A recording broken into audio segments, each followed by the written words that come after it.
Well, I hope you had a good weekend. It's Matt, and today I thought I would share a little experience that I had over this past weekend where my mental toughness was tested not just once, but twice. Specifically, my self-belief, my confidence in my own ability to make a decision. As leaders of teams, of organizations, of households, we are constantly thrust into making decisions, big or small, but numerous on a daily basis. And perhaps you have experienced some of the self-talk that I experienced over this past weekend. So let me share that with you. Now, I'm not sure if I've ever told you before that along with a speaker, an author, and high performance coach, I am also the head coach of my son's 9-year-old baseball team. And what's really cool about this age, it's 9 and 10-year-olds, is that they're actually playing the game of baseball, meaning that the actual baseball rules apply. And it's kid pitch only, meaning coaches can't come in and pitch. They can walk people, they can steal bases. It's really cool to watch my son at this level. And honestly, I can't imagine what it's going to look like just a couple of years from now. It's so cool. But we had a game on Saturday and Sunday this past weekend, and as the head coach, I found myself faced with the same decision in the last inning of both games. And you may think it's 9-year-old baseball and that's it, but these are tough decisions that I had to make. Now, the quick background is that the league put in some new rules this year around pitch count. So how many pitches these kids can throw. They want to make sure they're watching out for the health and safety of the child, making sure their arm is staying strong as they grow. Great rule that they put into effect. But as a head coach, I have to be very aware of how my kids are feeling, how many pitches they've thrown, because I also care about them progressing in this game. During both of these games, we were entering the last inning. In the first game, we had bases loaded with no outs. In the second game, we had a runner on second and third with no outs. And I was looking at both of those pitchers and I'm saying to myself, wow, they're getting really close to that pitch count and they look really tired. And it was time for me to make a decision.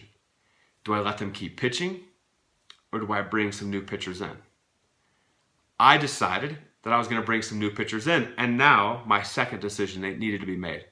I had 2 pitchers that I could bring in who I've seen pitch before on my team and can throw strikes.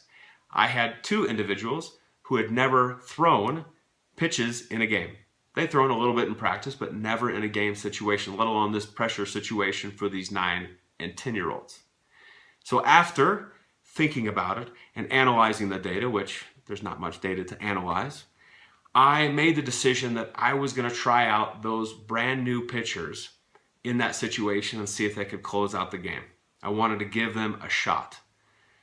Now, I made my decision, and perhaps you've had this self-talk in your own head after you've made a decision. So they're out on the mound warming up, and I'm thinking to myself, oh no, what did I just do? What if I set these kids up for failure? What if we lose this game? Because in the first game we were up only 2 runs, in the second game we were only up 2 runs as well. I mean, how similar were these 2 games? And I thought, oh no. If we lose this game, what are the parents going to say? What are they going to think about the decision I've made? Perhaps you've experienced something like that before, maybe outside of 9-year-old baseball. Perhaps a decision you've made with a person at work or taking a new job. You've had those moments of self-doubt. I had them on Saturday and Sunday. Well, the one thing, if you remember, when I talk about mental toughness is that mental toughness doesn't mean those thoughts ever fully go away, but you deal with them in a quicker fashion, right? You try to squash them and reframe yourself and say, what can I learn from this situation, right? How do I put myself in the best position possible? And when I was having those thoughts about what people would think and what they would say, I quickly reframed it and I thought to myself, but what if these 2 kids come in and they're successful? What if they close out this game? How cool would that be? What a boost for their confidence could that be? And then I also had the thought, well, if we do lose the game and I made a bad decision, well, I can learn from it and I'll be better next time. And perhaps I don't know, maybe prepare them and practice better. But I've made my decision. I've drawn my line in the sand. It's time to see what happens. Now, in both of those games, I don't know if I got lucky or what, but both of those pitchers in the Saturday and Sunday game, they closed it out. We won the game. They threw strikes. They had smiles on their faces. Their parents were nervous wrecks, and it was awesome to see because they got to see their sons be successful. How cool was that? It was such an amazing experience for me. Something I was a little nervous about, but I made the decision anyway, and I went after it. And they took care of business. It was so cool. But the point is, that very small decision on a very small baseball field in Denver, Colorado, it made me go into this negative self-talk and self-doubt place. And I think we all get to that place. But I guess my question for you is this.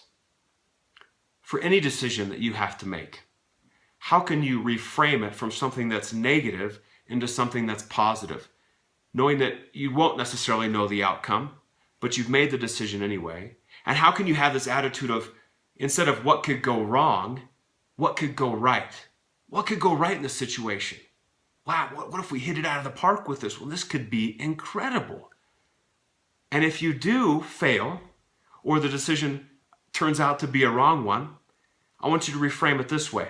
Instead of, I failed, oh my gosh, life is ending, I want you to think to yourself, what did I need to learn from that? I made that decision, which is awesome in and of itself, that you had the guts to make that decision. But secondly, what can I learn? How can I be better from this?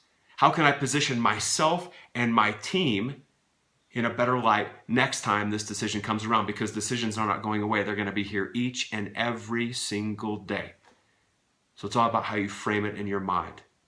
First, when you have that negative self-talk, which will come with every decision, how do you squash it? And secondly, how do you reframe it into something that is positive and think, what if I made the right decision? What could go right? And if it goes wrong, what can I learn? We are continuous learners. We are getting better every day. I want you to think about that, some decisions you've made lately, how you can change and become mentally stronger because of it. I hope you have a rockin' week. Go get after it, and as always, don't hold back.